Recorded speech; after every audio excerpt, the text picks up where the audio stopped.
माननीय रविंद्र कुमार रवि जी, जो पूर्व में लोकसभा का चुनाव भी लड़ चुके हैं, जो आज कार्यक्रम की अध्यक्षता भी कर रहे हैं। यहाँ पर मंचासीन हमारे प्रारंभिक जीवन से प्रेरणा स्रोत रह चुके कई महानुभाव बैठे हुए हैं, चाहे आदरणीय भिखारी गुरु जी हों, ईश्वरी गुरु जी हों, राम नरेश बाबू हों, सदीक साहब हों, मंच पर आसीन विद्वान शिक्षक श्यामदेव मेहता जी, कमल सिंह चोरो जी, राजा बाबू और इस बहुजन मूवमेंट में हमेशा से अपने सेवा काल से ही प्रतिबद्ध रहे दुर्गेश्वर मेहता जी, ललन प्रजापति जी, हमारे मामा जी इस उम्र में भी जितनी तत्परता के साथ लगे रहते हैं, माननीय नरेश राम जी पूर्व शिक्षक।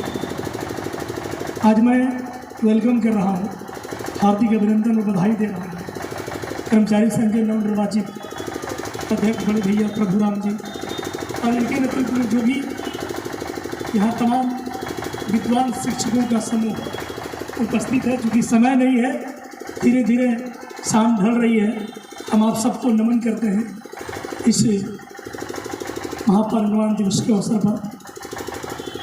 तमाम साथी जिनका हम नाम नहीं ले पा रहे हैं, असली इस कार्यक्रम के सफल आयोजन में उनकी महती भूमिका है। चूँकि हमें ज़्यादा नहीं कुछ कहना है, लेकिन आपको मालूम है कि जिस तरीके से इस देश में बाबा साहब अम्बेडकर का सबसे अमूल्य योगदान तो भारत के संविधान है, उसको तिल तिल कर मारने का केंद्रीय सत्ता प्रतिष्ठान में बैठे लोग प्रयास कर रहे हैं। मैं honourable prime minister of this country से ये पूछना चाहता हूँ कि संविधान के किस आर्टिकल के तहत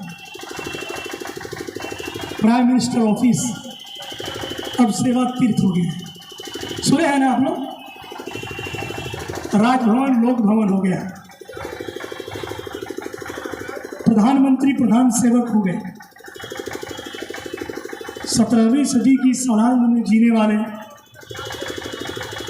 जिनके दिल और दिमाग में हिंदुत्व की सड़ी गली विचारधारा आज भी कुलाचे भर रही है,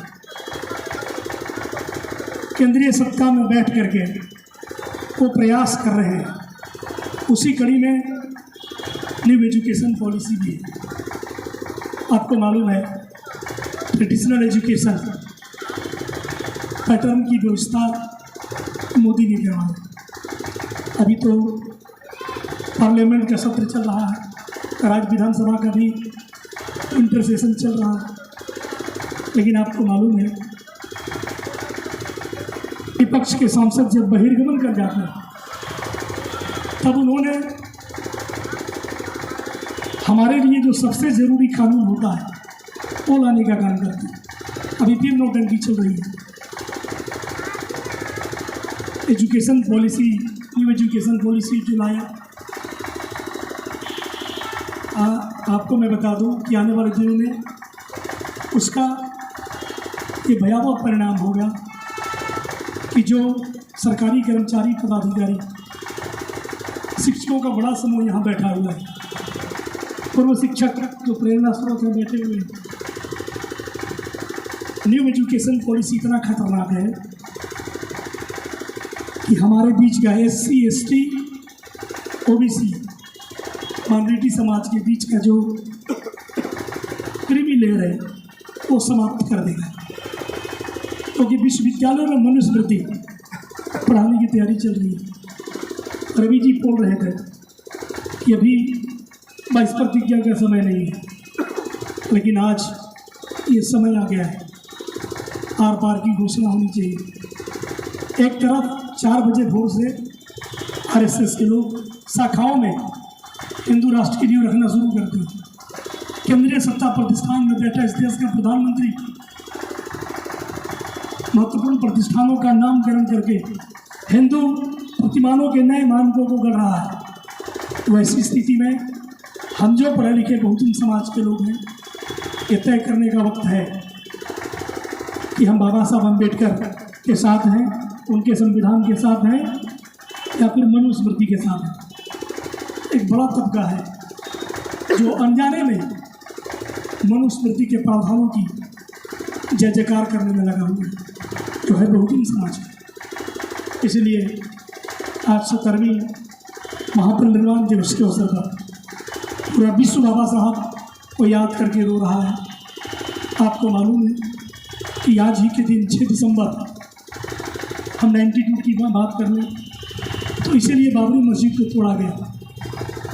हम एक तरफ रोते हैं आज के दिन, वहीं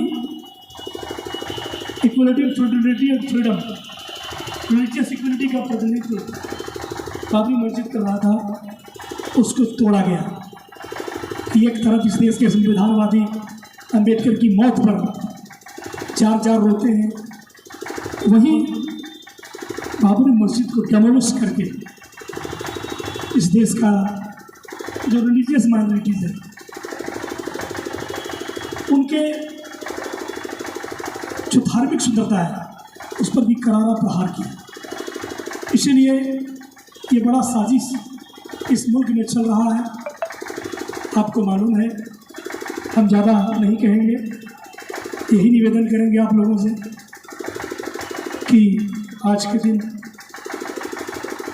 हम महानतम मसीहा, हमने बाबा साहब को नहीं देखा, फूले जी को, पेरियार जी को नहीं देखा, किसी महापुरुष को नहीं देखा, एक महापुरुष को देखा जिनकी तस्वीर यहाँ लगी हुई है, माननीय कांसीराम साहब। उनके चरणों में बैठ कर के हमने राजनीति की दीक्षा ली है।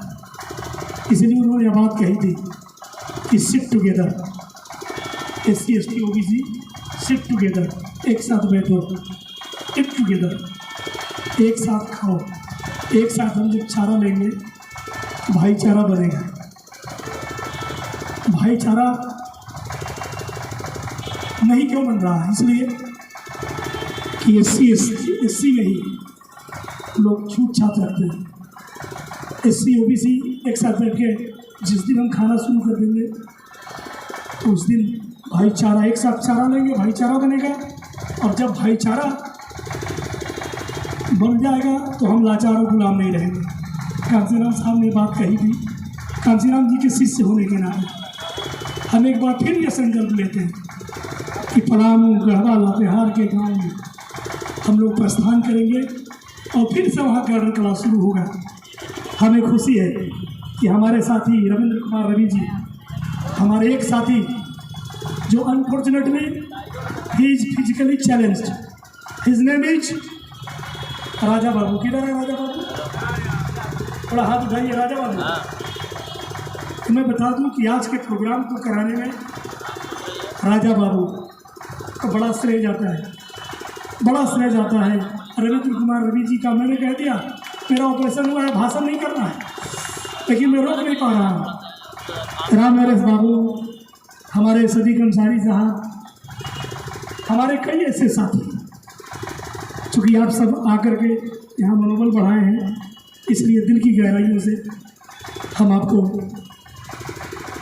रिस्पेक्ट करते हैं, नमन करते हैं आप सबों का।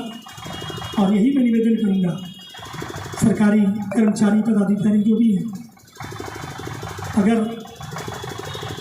आपने पे बैक टू सोसाइटी जारी रखा तो पूरे पलामू प्रमंडल को हम लोग संविधान की प्रस्तावना, संविधान के आर्टिकल, संविधान के कृतियों से भरने का काम करेंगे। इसी के साथ बाबा साहब के चरणों में, तमाम महापुरुषों के चरणों में श्रद्धासुमन अर्पित करता हूँ।